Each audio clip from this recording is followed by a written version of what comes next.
www.senegal7.com, le roi de l'information en temps réel. politique ñu gis Macky Sall président de la République taxaw fa wax publiquement ci gémmiñam ni mënta bañ a def politique bu dee lapsus la te dama gëm ni dafa juum bi mu koy wax loolu laa jàpp parce que gëm naa ni loolu bu dee am na protocole bu baax du warul wax foofu loolu. je pense que Ousmane Sonko sax daal dina ci àddu aussi. waaw ne xeetu tontu la maanaam. ça veut dire man du ma ñëw ba ci ëttu sëñ Touba. waaw di fa wax politique. parce que borom dëkk ba moo ko fa bañ. léegi bañ gi nag ki jiite réew mi moo ko ci war a jàppale. parce que yow lañ dénk réew mi liñ mën a tolérer ñenn ñi mënuñ la ko tolérer. yaa ngi dégg parce que way politique yi tamit il faut ñu waxante dëgg. kenn ci ñoom demu fa pour bëgg Serigne Touba. mais justement imam loolu mooy dëgg ci foofu sax gis nañu ne am na benn affluence boo xam ne gis nañ ko ci homme politique yi ñaari coalition yu mag yu opposition bi nga xam ne moo féetee ci wàllu PDS ak beneen bi nga xam ne mooy Yewwi Askan Wi ñoom ñaar ñëpp daje nañu démb foofu ci Touba. lan moo mën a sabab seen dam bi foofu ak nañu fa bëree ñoom politiciens yi. li leen fa yóbbu lenn la. carte talibé yi lañ soxla. politicien benn ci ñoom laa la wax moo xam opposition wala pouvoir kenn demu fa ngir bëgg Serigne Touba. pourtant ci sëñ bi lañ dem di ziyaare. déglu rek. ma wax la parce que man dinaa wax li nga xam ne loolu laa xalaat. néew ma nag li may wax muy dëgg mais li ma xalaat. parce que nit as gor bu waree dee sax war naa wax li mu xalaat soo ko dee. kenn ci ñoom moo xam ñi opposé wu moo xam ñii fi nekk coalition Yewwi Askan Wi ak Macky Sall ak ñiy waaj a dem te demaguñu kenn ci ñoom demu fa ngir bëgg Serigne Touba. xam nga lu leen fa yóbbu opération de séduction la pour élection locale locale yi. électoralu talibé yi comme moo tax talibé yi moo tax ñu war a xam seen bopp. xam ni ñoom ñoo yor doole ji képp ku fa ñëw. moo xam ki fi nekk di doxal la wax leen lim leen digoon fu mu ci toll ñiy waaj a ñëw ñoom courage yu laaj leen bu ñëwee lu ñuy def. parce que fekk ak guñ foofu rek dañuy faucher débat bi. contrôle réew mi ñaar a ko yor ñi koy wut war nañoo xam ñoom bu ñëwee nu ñu koy doxale mu leer ci bopp ñëpp. ñii ko yor liñ jot a dige ñu xam fuñ ci toll. parce que buñ bëggee jël affaire bi di acharné wu rek ci Macky Sall rek du sotti. Macky Sall rek nekku fii te buñ naxante Macky Sall rek yàqul réew mi. kon jàpp nga ne. réew mi opposition imam. réew mi foofu laay daanelee benn nit mënu ko yàq bu ñu naxante.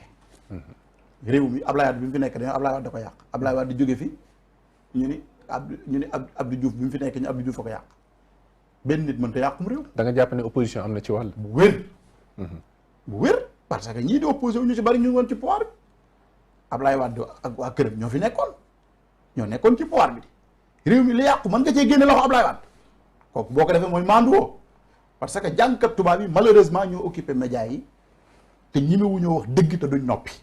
parce que as gor boo demee ba ñi ma wax dëgg da ngay tëj sa gémmiñ réew mi malheureusement looloo ñu dal li sëñ Abdoulaye doon wax nee na jàng tubaab ñett la dalay jàngal nooy naxee sëñ Abdoulaye yàlla nañu ko yàlla fayal ak nooy naxee te kenn du ko xam maanaam non ñett la da ngay fexe ba kenn du la mën a nax Abdou Khadir xam nga loolu baax kenn du la mën a nax ñu jàngal la ñaareel bi mooy nooy naxee ñetteel bi mooy nooy naxee te kenn du ko xam malheureusement lii moo fi nekk Lamine Gueye ba muy wut mbeeru Ndar dañ ko ni Lamine yow yaa ngi ñuy dig rek ba boo faloo di li nga wax di nga ko def mu ni waxi kuy wut ak ku am ba noppi du benn kon man waxi kuy wut dépendre ma ci waxi kuy wut musuma cay dépendre ki am ba noppi lañ mën a juger boo gisee Macky Sall ñu mën koo juger ñun dañoo bokk ci ñi xeex ba jox ko réew mi ba pare gis ni fa mu jëmee réew mi baaxul moo tax ñu taxaw waaye ñii fi nekk di wut réew mi bis bu yoree réew mi ñu xam ne ñun réew mi lañ àndal àndu ñoom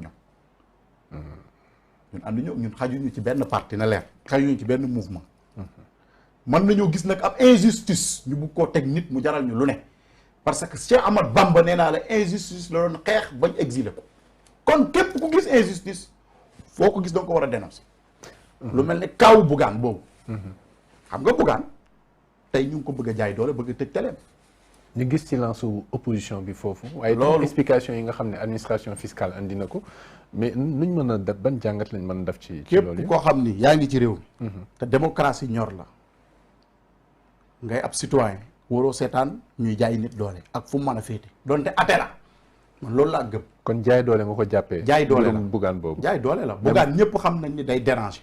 Sen TV dafa am ligne éditoriale boo xam ni dafa jóg pour Sénégalais yeewu xam seeni droit TFM la télévision Futur Média am na ci doomu Youssou Ndour joo xam ne lu ñu ko fi jàppee du affaire courant courant xaw ma ak moo El Hadj Ndiaye seen problème boobu da ngaa déggati ku ci wax dafa retiré plainte bi. ah retiré na plainte bi. waaw même bu retiré plainte bi boo nekkee ci lu jaaduwul dañ laa war a teg yoon réew mi nit yàgg na fi retiré plainte kooka nekkul ci lu jaaduwul ñu teg koy ci yoon ça veut dire 2 poids 2 mesures boobu ñun moo ñu dérangé ñun fu mu mën a nekk dañ koy dénoncé est-ce que Bougane rek moo fayul impôt ci réew mi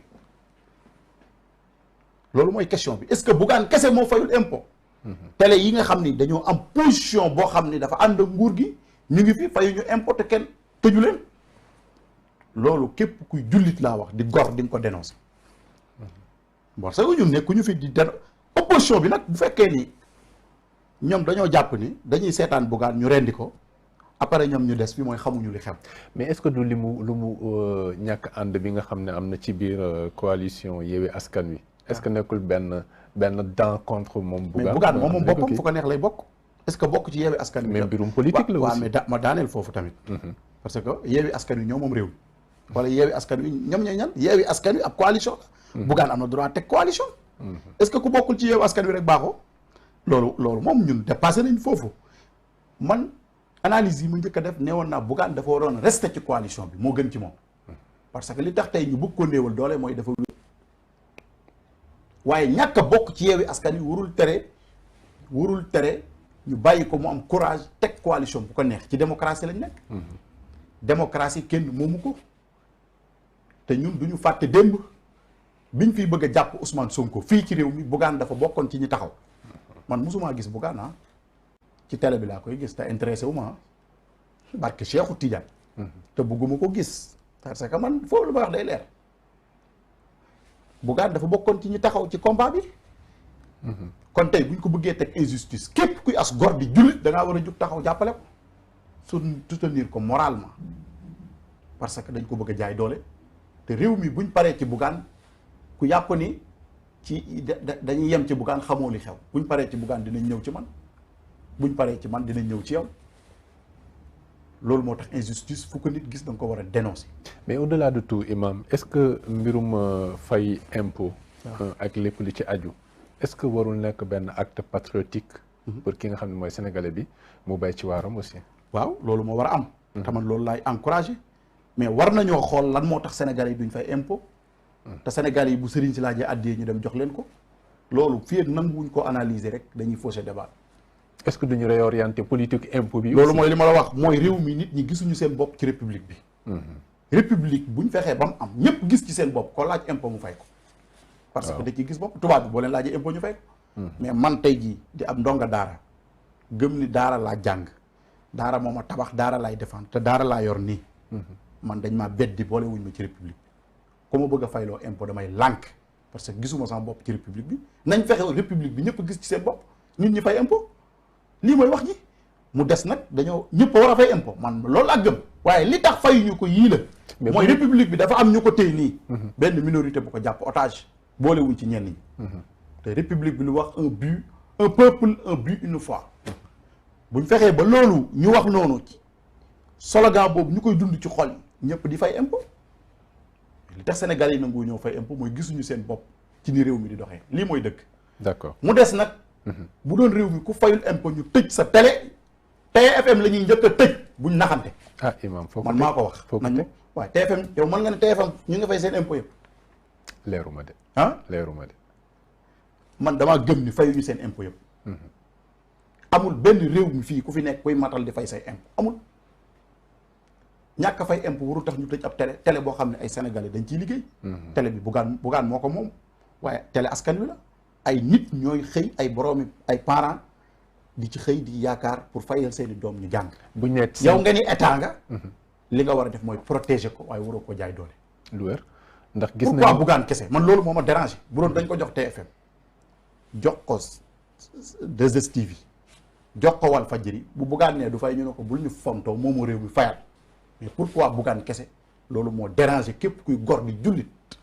mais imam est-ce que gisoo également ne régime bi peut-être dañu am benn problème ak ñi nga xam ne ñoom la ñuy wax les champions économiques en termes d'entrepreneuriat et cetera gis nañu jafe-jafe yi nga xam ne Kabirou Mbodj am na ko jamono ji mooy ki nga xam ne mooy propriétaire bu Wari ba jamono ji am na plus de 2500 prestataires yoo xam ne ñu ngi koy topp ndax nee nañu seen comptes yi dañ ko bloqué gis nañu également yeneen milliardaires yoo xam ne ñu ngi doon contribuer pleinement ci économie ku ci mel ni Cheikh Amar ay personnages la yoo xam ne jamono ji kenn déggatu leen aura bi ñu amoon ak taxawaay bi ñu amoon dafa mel ni dafa nax saay loolu yëpp gannaaw bi Macky Sall ñëwee ci pouvoir bi amul benn rapprochement bu ñu ci mën def waaw loolu mooy géej gi am na ndox maanaam géej gi am na ndox mooy ndax Sénégalais yi gis nañ seen bopp ñi am alal dëkk ci réew mi bëgg investir ci réew mi ndax gis nañ seen bopp ci régime Macky Sall wala gisuñu ci seen bopp loolu boo ko laajee li ëpp Sénégalais dañ naan gisuñu ci seen bopp man Imam Dramé ma bokk ci ñiy wax ni gisuñu ci seen bopp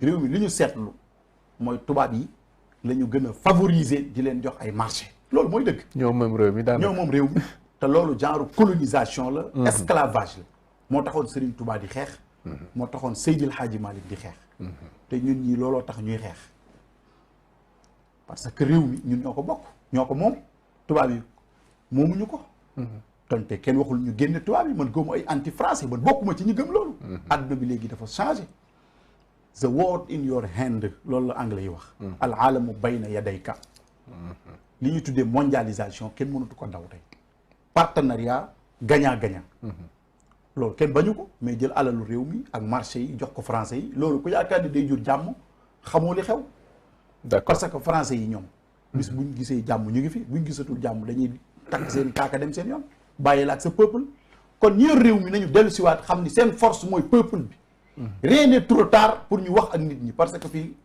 man de bokkuma ci ñi bañ nit man du ma bañ nit te man lii may wax nii ci micro yi su ma toogoon ak Macky Sall virgule du ci dañ lii laa koy wax parce que loolu laa gëm man du ma ennemi man j'ai des amis yu bokk APR ma assumé ko xam nga li ma wax am ci ay xarit yoo xam ni ba may xamanteeg ñoom defuñu politique te fii ak ñoom yàquñu ko man du ma ko yàq yaa ngi dégg man bokkuma ci ñii nga xam ne man ku ma neex laay waxal ku ma neex laay jëflanteel parce que je suis libre kenn tënku ma kenn joxuma dépense Imam ñu bëri dañuy wax ne yow ci Sonko nga bokk ndax taxawaay bi ngay am Sonko mën nga ci indi leeral waaw foofu leeral naa ko ba tey man bokkuma Pastef bokkaguma sax Pastef laa mën a wax na parce que jamono man naa ñëw ma bokk fa ba nii may wax ak yow jënduma carte membre Pastef bokkuma ci benn dara loo xam ne Pastef fa ko moom lu officiel Ousmane Sonko nag gis naa ko mu nekk ndaw am benn discours bu cohérent di xeex pour ñu libérer réew mi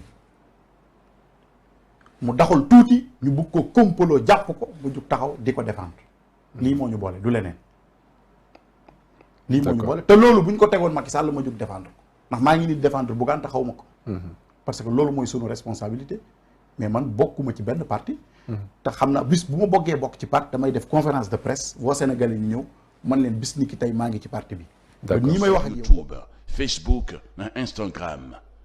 Téléchargez l'appli Sénégal 7 sur Apple Store et Play Store. Sénégal 7, le roi